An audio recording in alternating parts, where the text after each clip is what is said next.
Today's hat is my Cuba hat, and everyone always knows that Cuba, since the early 1950s, has been a communist dictatorship. And yesterday someone said something about, what was it? Well, it's not coming to me, but they did talk about communism being the absolute worst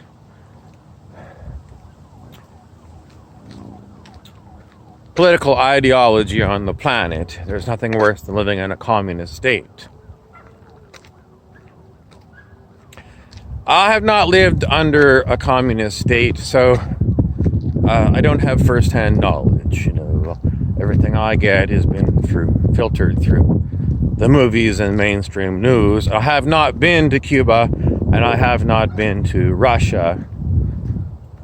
I have actually been to East Berlin.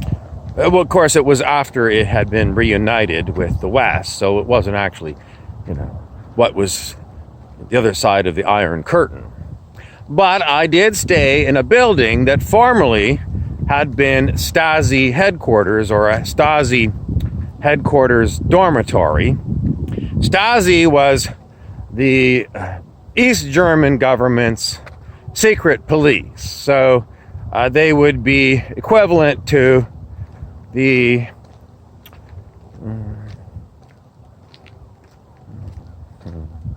KGB in Soviet Russia, or the Gestapo in Nazi Germany. What else am I going to tell you about communism? Well, everyone's going to say, well, the biggest communist state on the planet now is China, because China is ruled by the Chinese Communist Party.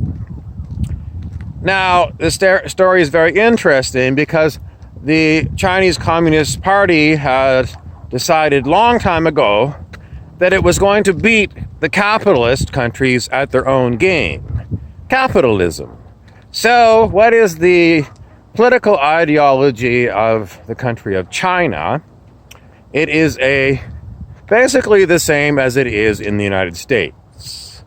It is run by capitalists who only call themselves the Communist Party because that's what they have always been, the dictatorship, and I guess they've kept the moniker. But everyone knows that it is true, many people have got very wealthy and rich in China through the capitalist system. They live in great fear that the state is going to steal their money. Great fear. And they're constantly looking at ways of shipping it offshore where they think perhaps it can get beyond the reach of the Communist Party. So, why do I say it's no different than the capitalists in the West? Well, it's the same thing here. Even small-time businessmen in the United States know that the IRS and corrupt police and civil forfeiture laws mean that the government is constantly looking at your pocketbook and wants to rob you of your money and your assets. So, is there a big difference between the United States and China? Well, as far as I can tell, no, there's no difference whatsoever. You've both got an overbearing government. You've both got great, vast concentrations of wealth in the hands of a few, and those few are constantly hiring experts to squirrel their money away from the prying eyes of the overbearing governments. And in addition to this group of capitalists who are trying to hide from the governments, there are vast numbers of slaves or serfs who work for the capitalists or who work for the government. And as far as Cuba goes, I haven't been there. Do the people survive? Do they starve? Is it Venezuela? I haven't been to Venezuela either. So I'm sorry I can't give you anything but secondhand reports. And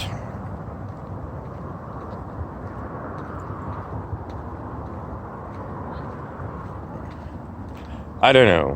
What's the point of giving you a secondhand report? I don't think there's much point. I mean, I've given you secondhand reports about China, secondhand reports about Russia. All right, we'll give you a secondhand report about China. What I've heard about China, no, about Cuba. The secondhand reports about Cuba is that the people there, like in Havana, there's a lot of women there who are prostitutes. A lot of people use barter system to avoid using the common currency.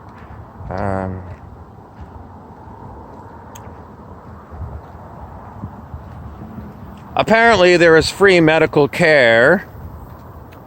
Cuba produces a lot of doctors, and they don't always use Western medicine because they still had a bit of an influence of Russian medicine, which was, they had different research and they used different things. What is it like? Do you have to wait in line to see a doctor in Cuba? I don't know. I was talking about Cuba. There are lots of tourist resorts in an area called Veradero on the beach on the north part of Cuba. Guantanamo Bay is an enclave that is run by the United States on their sworn enemy, Cuba, soil.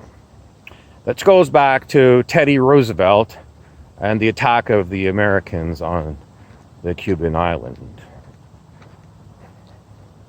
How strange is that? Would it be? I don't know. That's about as strange as an enclave as you can get, Guantanamo Bay in Cuba. Okay, that's enough for this hat. I'm going to put another one on.